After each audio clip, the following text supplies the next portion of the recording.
3 दिसंबर के नतीजे किसके पक्ष में आने वाले हैं? पूरे राजस्थान ही नहीं, पूरे देश के विभिन्न जो प्रदेश हैं उनकी जनता को राजस्थान के नतीजों को लेकर एक तरीके से वो लोग इंतज़ार कर रहे हैं कि राजस्थान प्रदेश के जो नतीजे 3 दिसंबर को आने वाले हैं वो किस पार्टी के पक्ष में आने वाले हैं।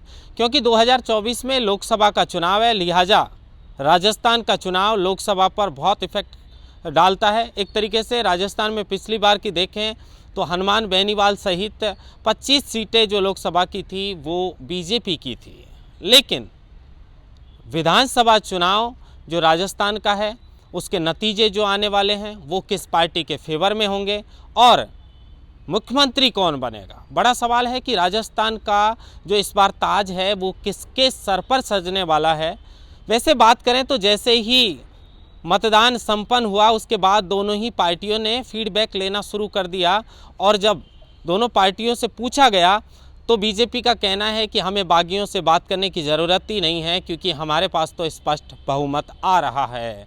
तो वहीं कांग्रेस भी इस पे यही कहती हुई नज़र आ रही है कि हमारे पास बहुमत है, हम सरकार बनाने जा रहे हैं, ऐसे में बागियों से हमें बात करने की कोई ज़रूरत नहीं है। लेकिन कहीं न कहीं देखा जाए तो दोनों ही पार्टियां अंदर ही अंदर बागियों पर भी जो है वो एक तरीके से नज़र बनाए हुए हैं, कौन बागी जीत सकते हैं उन पर खासा दोनों ही पार्टियों की नज़र होगी। लेकिन बड़ा सवाल है कि दोनों ही पार्टियों ने अभी तक राजस्थान के मुख्यमंत्री पद को लेकर कोई भी घोषणा नहीं की है। जैसा कि राजस्थान में जो विधानसभा चुनाव है वो अशोक गहलोत बनाम मोदी के नाम पर चुनाव लड़ा गया था, लेकिन इसका आंकलन अगर हम करें तो राजस्थान में जो मतगणना होगी 3 दिसंबर को उसका जो परिणाम है वो किस पार्टी के फेवर में आएगा और अगर पार्टी कोई भी बहुमत में आती है तो उसका मुख्यमंत्री कौन होगा, इसी पर आज चर्चा करेंगे। देखिए, राजस्थान के अंदर अगर हम ओवरऑल देखें तो पिछली बार कांग्रेस सरकार को 99 सीट प्राप्त हुई थी। बहुमत के लिए उसे एक सीट की और ज़रूरत थी जो ली गई थी। सचिन पायलट जो हैं वो बतौर प्रदेश अध्यक्ष थे, तो इस बार प्रदेश अध्यक्ष गोविंद सिंह डोटासरा हैं। अशोक गहलोत को लग रहा है कि सरकार बहुमत में आ रही है और सरकार बनाने की जो तैयारियां हैं वो लोग करने लगे हैं। लेकिन बड़ा सवाल है कि जो सट्टा बाज़ार है, चाहे वो फलोदी के सट्टा बाज़ार की बात करें या फिर जो बीकानेर है उसके सट्टा बाज़ार की बात करें या जो वरिष्ठ पत्रकार हैं, जो पत्रकारों से भी चर्चा की है, तो कहीं ना कहीं जो पार्टियां दोनों हैं उनमें कोई किसी की 75 बता रहा है, कोई 70 बता रहा है, तो बीजेपी को 100+ बता रहे हैं। वो 110 का भी आंकड़ा हो सकता है, 115 का भी हो सकता है, 120 का भी आंकड़ा हो सकता है।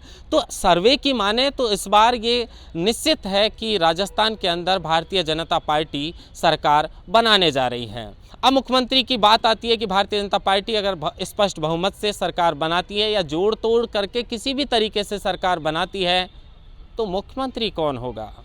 तो मुख्यमंत्री के लिए अगर राजस्थान में जो सभी लोगों से हमने बातचीत की और एक तरीके से अगर नज़रिया देखें तो गजेंद्र सिंह शेखावत रेस में आगे हैं। हालांकि कुछ लोग कह रहे हैं कि ओम बिरला जो हैं उन्होंने बतौर जो एक तरीके से लोकसभा अध्यक्ष 5 साल का जो कार्यकाल है उससे मोदी और जो शाह हैं वो खुश हैं, तो हो सकता है कि ओम बिरला भी एक ऑप्शन हो। लेकिन अभी की देखें तो गजेंद्र सिंह शेखावत ही सबसे आगे मुख्यमंत्री की रेस में माने जा रहे हैं और वसुंधरा को एक तरीके से फ्रंट फुट पर ना रख के भारतीय जनता पार्टी ने बैक फुट पर रखा है। तो मुख्यमंत्री वसुंधरा राजे बने ऐसा हो नहीं सकता। लिहाजा अभी तक पार्टी मुख्यमंत्री के जोड़ तोड़ से पहले जो है वो सरकार बनाने की जोड़ तोड़ करने में लगी हुई है कि कहीं ना कहीं अगर हमें कुछ सीटों का जो है वो ज़रूरत पड़ी तो हम किन बागियों को अपनी ओर ला सकते हैं और कौन बागी हैं जो जीत कर इस बार जो है अपने विधानसभा क्षेत्र से आ रहे हैं, इस पर पकड़ है। लेकिन मुख्यमंत्री की अगर वसुंधरा राजे की बात करें तो उनके ऑप्शन के तौर पर, विकल्प के तौर पर इस बार दिया कुमारी को देखा जा रहा है। ये तो आने वाला वक्त ही बताएगा कि 3 दिसंबर को मतगणना के बाद पार्टी क्या फैसला लेती है। और इधर हम कांग्रेस की बात करें तो लगभग जितने भी सर्वे हैं वो कांग्रेस को 70 से 80 सीटों के आसपास रख रहे हैं। लेकिन एक सर्वे ऐसा भी है जो ये बताता है कि कांग्रेस पार्टी जो है वो इस बार बहुमत ला सकती है और जो भारतीय जनता पार्टी है उसका जो है वो 80-90 सीट पर रह सकती है और बहुमत में कांग्रेस आ सकती है। तो बड़ा सवाल है कि अगर इस बार जो है कांग्रेस रिवाज बदलने में कामयाब हो पाती है तो कांग्रेस का मुखिया कौन बनेगा, राजस्थान का मुख्यमंत्री कांग्रेस की तरफ से कौन सा चेहरा होगा, सचिन पायलट या फिर अशोक गहलोत।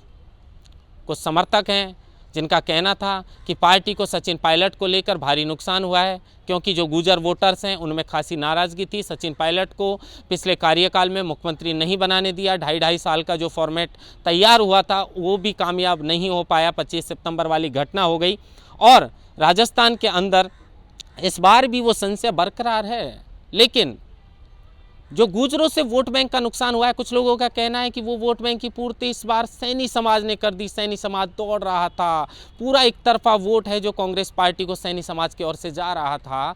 तो ऐसे में जो कमी गुर्जर वोट बैंक की हुई उसको सैनी वोटर्स ने बराबर कर दिया है। लेकिन वो एक अलग बात है।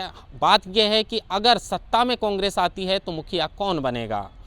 वैसे बात करें तो मुख्यमंत्री अशोक गहलोत तो हमेशा एक ही बात कहते हैं कि मैं तो कुर्सी को छोड़ना चाहता हूं, लेकिन कुर्सी मुझे नहीं छोड़ रही और लगता है कि मुझे छोड़ेगी भी नहीं। और उनके आईटी सेल की ओर से जो चुनाव से महज एक दिन पहले फॉर टाइम लिख के जो ट्वीट किया गया, उसको देखकर तो उस पोस्ट को देखकर तो लग रहा है कि अगर सूबे में चौथी बार अगर इस बार कांग्रेस की सरकार आती है तो चौथी बार सूबे के मुखिया मुख्यमंत्री अशोक गहलोत ही बनेंगे।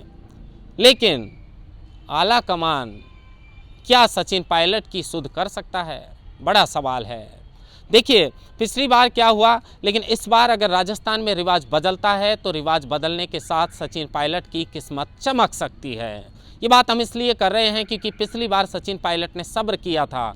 हो सकता है कि वो सब्र करने का इंतजार जो है वो इस बार उनका पूरा हो जाए और सचिन पायलट को भी कमान सौंपी जा सकती है। अगर 5 साल के लिए नहीं तो ढाई साल का फॉर्मेट भी जो है वो आ सकता है। लेकिन बड़ा सवाल है कि सरकार आती है या फिर नहीं। अभी की अगर सर्वे की माने तो सर्वे के मुताबिक जो है वो सरकार बीजेपी बनाने जा रही है। बीजेपी के मुखिया की हमने बात की, मुख्यमंत्री की बात की, तो रेस में गजेंद्र सिंह शेखावत का नाम है, कहने को ओम बिरला का भी नाम है, जो है कुछ लोग कह रहे हैं वसुंधरा समर्थक की उनका जो है वो भी बन सकती हैं। राजेंद्र राठौड़ के समर्थक कह रहे हैं कि वो राजेंद्र राठौड़ भी बन सकते हैं, अर्जुन राम मेघवाल बन सकते हैं, बहुत सारे चेहरे हैं। कुछ लोग दिया कुमारी का भी नाम ले रहे हैं। तो दिया कुमारी की मैं भी कह रहा हूँ इस बात को कि अगर वसुंधरा के तौर पर राजस्थान में जो है विकल्प के तौर पर अगर कोई महिला मुख्यमंत्री की अगर ज़रूरत है तो उसकी जगह दिया कुमारी विकल्प के तौर पर देखी जा रही हैं। लेकिन बड़ी बात है कि क्या दिया कुमारी को मुख्यमंत्री बनाता है जो भारतीय जनता पार्टी का शीर्ष नेतृत्व है, या फिर गजेंद्र सिंह शेखावत या ओम बिरला जैसे चेहरों पर इस बार दांव लगाने जाएंगे। खैर हमें परिणाम का इंतजार रहेगा कि 3 दिसंबर को जो परिणाम आएंगे वो परिणाम किस पार्टी के फेवर में आते हैं और राजस्थान का मुखिया इस बार कौन बनेगा। महेंद्र बांसरोटा, TV9 जयपुर।